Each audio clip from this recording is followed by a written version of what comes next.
Hey guys, Nick coming to you with another Infinity Kingdom video. This one we are going to cover the patch notes, and because the update is now live, we're going to look in game at what is new as well. So let's get started right away. The main topic when it comes to this update, this new patch, is going to be the contracts, the professional contract system for KVK. I have a few videos of sneak peek that I'll share, but let's go through the information first. Well, first, we're not going to be able to look at the information in-game at the moment because it's going to take effect only when Legion of Frostborn begins. So in a few days, a few weeks. The energy core system is going to be coming to available to KVK as well. So basically right now we're upgrading our energy core for CD from 55 to 60. It seems that this is going to be a little bit similar when it comes to the outer stone in the game for KVK. We'll have to see how exactly it works. But instead of building the core to be able to then upgrade the altar stone, it seems like they're going to have an energy core level, and then when they get to 0, they are destroyed. Here, so this is a little bit important.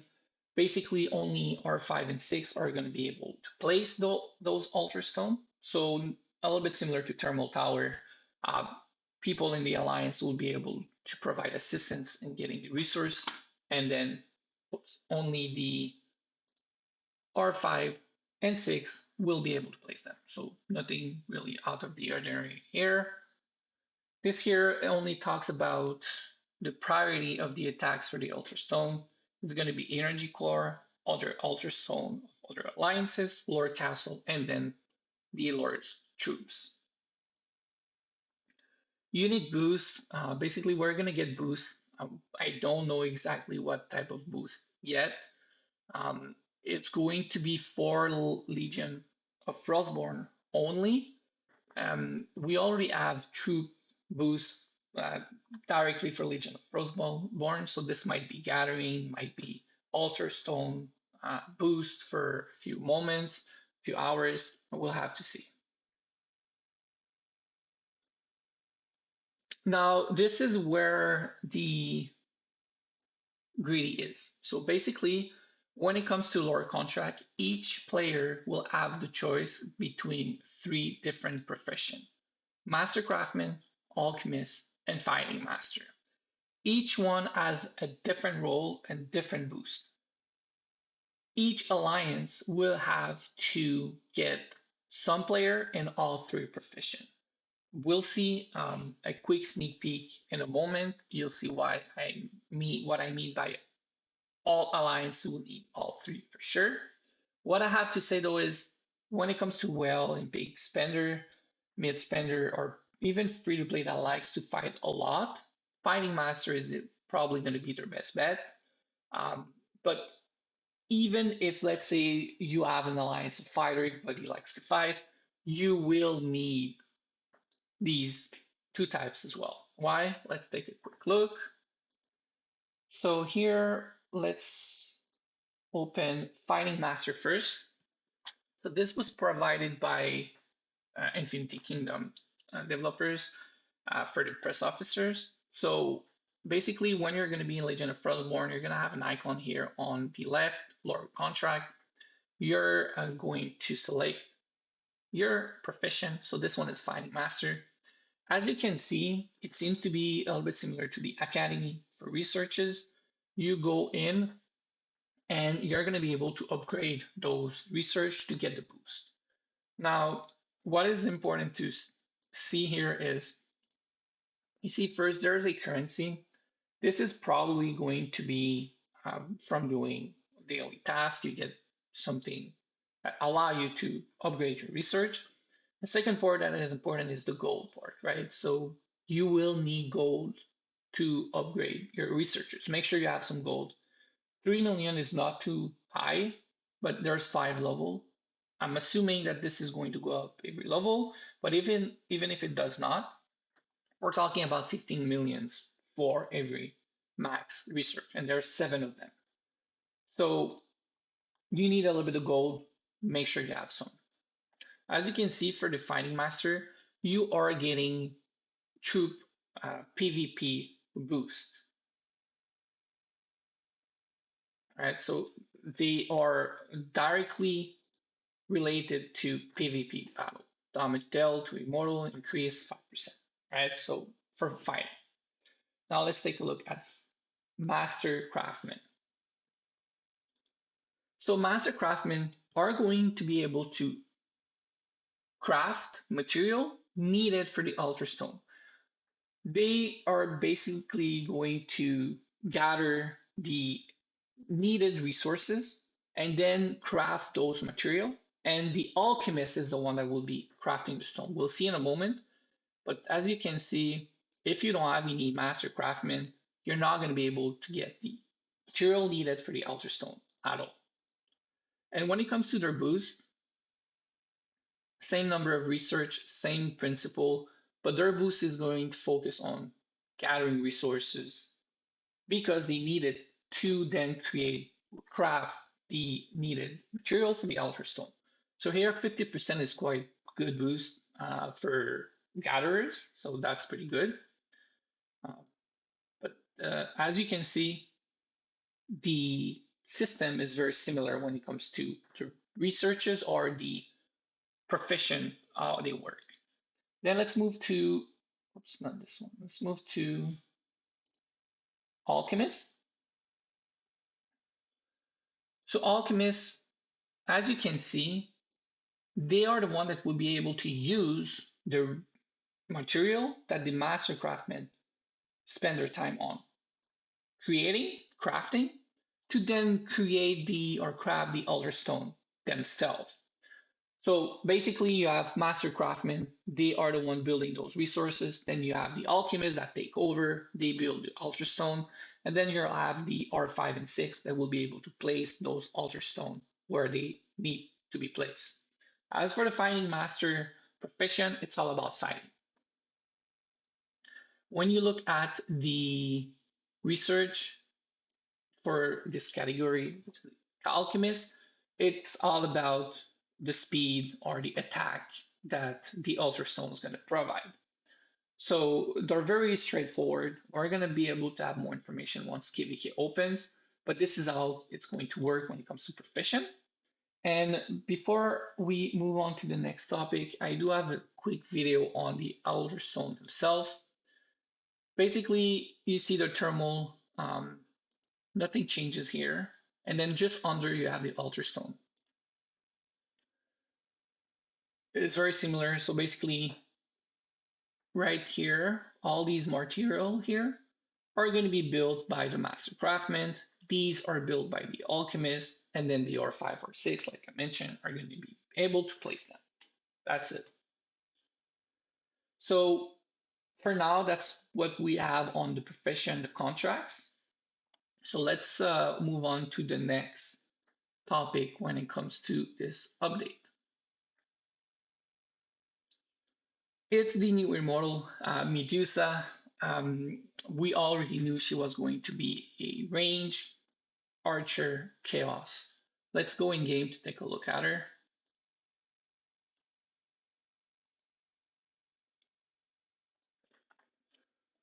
She looks pretty cool. Medusa. What is really unique is when you look at her skill, the damage part of her skill is a passive. So this remains to be seen, but when you look at the current passive skill in the game, even when you're crowd controlled, so CC, rooted, stun, the passive of the skill is still in play, right? You're still getting the value of it even though you're CC because it's a passive. Does that mean that no matter what happens, every 6 seconds the damage will hit the enemy team? I think so. We'll have to see. I think if she's rooted or crowd control, only her active skill is going to be affected. When you look at her damage board, 600% every 6 seconds, no crit rate. So that means it will hit. There's no chance here. 600% is quite high. When you look at a skill like infinite power, this is every 3 seconds, right? But there's a 60% chance. And if you do the math quickly and put it at 6 seconds, you multiply that per two, 700 every 6 seconds at a chance of 60%. Chances are Medusa is going to deal more damage than that, for sure, because there's no crit chance. On top of that, when you look at her skill, the damage is boosted by 30% for immortal that are marked with revenge. And there's an active part, which is probably the best part of her skill. So she's going to have a purification rate of 70%. This will last 3 seconds, and with the artifact, it's double at 6 seconds total. Overall, I really think Medusa is going to be very strong. It remains to be seen when the whale gets her, how often she's used by them. But I think she brings something to the table a little bit similar to Loki. I do believe that overall she's going to be even better than Loki. So we'll have to see. Uh, but I do think as a low spender, if you're still thinking about first Chaos Immortal, slowly building towards it, new immortal like Medusa, like Apollo, are too hard to get for you at the moment. I would say still focus on an immortal like Fu Fei. You can look at my tier list when it comes to Chaos Immortal as well to refer yourself to that list. Um, but Medusa would be too hard for free to play to get as their first immortal. But for Wells, I think she's going to be very strong. Then let's move on to the next part, which is the new skill. We didn't know exactly if it was going to be a rich skill when we got the patch, but from the description and the percentage, it was almost 100% sure it was going to be a red skill. Because when you look at it, 40% for reducing ultimate damage received to all allies is really, really high.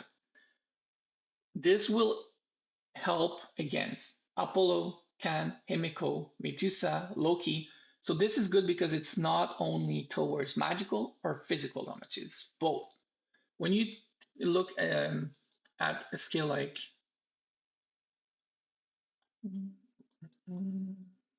Earth of Arcana, oh, there it is. So when you look at this skill here, the increased damage of magical is 35%, which is really good. But this is only magical damage, right? The legendary skill that we get is reducing by more than that. It's a red skill, so of course it's normal. But what it makes it really good for whales, especially, is that it's very, very flexible. It's all damage. So basically, as soon as the enemy is not using Alex or single attack as their main carry, they will get the full value of the skill. So this is definitely a really, really good skill for whales. Um, is it a good skill to get as your first skill for a low spender? My answer is no. A lot of the free to play and low spender, so people that you will be fighting the most as a low spender, is going to be Alex Marches. This is not going to help against Alex Marches. So very, very good skill, very, very strong skill. More niche toward whales against whales and mid spender against mid spenders. So basically, players that have Himiko and are playing a lot, other Himiko, other Can, and try to battle the whales. So Apollo, Medusa, and Loki as well.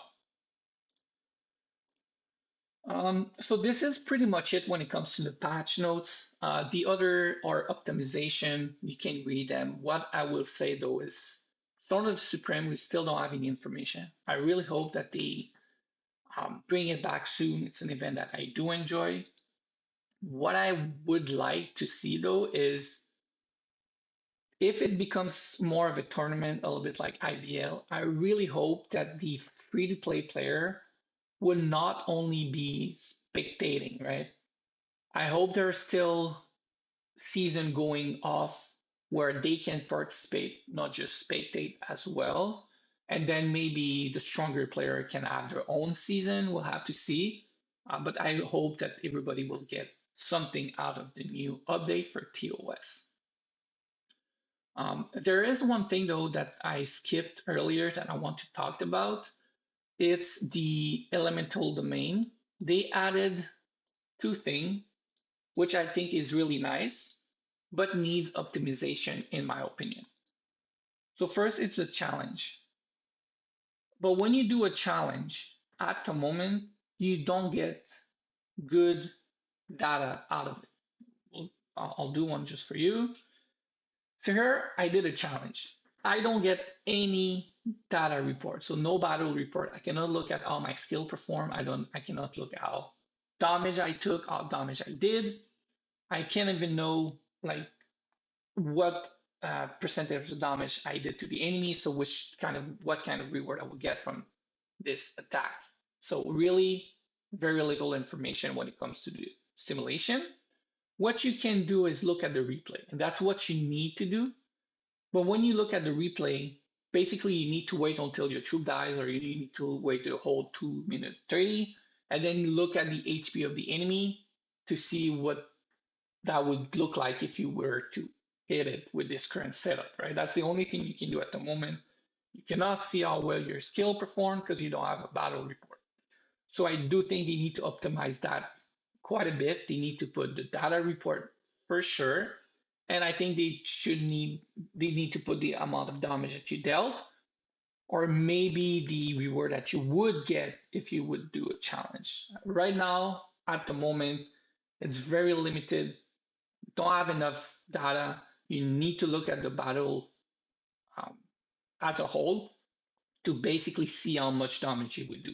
That's it. That's all you can do at the moment. So I think it needs optimization. The other part that they added is the ranking. I also think they need to optimize it. At the moment, you see it's 10 player all across the game. So basically you see a show of power. You don't really see anything other than who's strong in the game at the moment. That's it. You don't see their troop. You don't see the skill that they use. You don't see the formation that they use. And again, even if you could see it, these players are probably using red skill, best skill. They have max Alex, they have max, right? So it doesn't help anybody other than maybe 1% of the player base at the moment. I think this should be server based. That way it gives an idea to the player in your server who's doing the best. And if you want, you can ask them what they did to get that damage you see on the list. I also think there should be a true information that you can see what they use, a little bit like here. Oops, here. At the very least here, you can see the troop. They switch all the time, so they can hide it. But if you could see what they use during the attack for elemental domain, it will already help. But again, this needs to be, in my opinion, server based and not the whole game. Otherwise, it doesn't help enough people. It just helps 1% of the player base and basically show you who's strong. That's it. The other last thing that we can talk about before I let you go is the new addition when it comes to skin. The new skin is going to be this one, Peak of King. This one, however, is not for the new event that we'll get tomorrow. It is the new ToS skin. So this is why I think the ToS will become a tournament. I think it's going to be focused on basically who's going to do better or going to advance. The other one not going to advance, a little bit like IBL. But I do hope that the weaker servers still get to play. We'll see. It remains to be seen. But this skin definitely really looks cool. Really cool skin. What we cannot see though is the new skin for the new event. So I cannot find it here. I don't know if it's because they're going to reuse one of the skin. That could be the case, but I was not able to find it. We can see the avatar, however. The frame is pretty cool. It's this one for the new event. It looks pretty cool. But that's it for now. Let's hope that some of the optimization can be done when it comes to the elemental domain simulation and ranking. When it comes to the contract, we'll get a lot more information once the Legion of Frostborn open. We still have a few days left before it does. Thanks for watching. I hope you enjoyed the video. I hope you enjoyed my feedback. When it comes to the patch note, feel free to give your own feedback in the comments. Always nice to discuss. And hopefully some of the change will be brought to the game. Thanks. Have a good day, guys.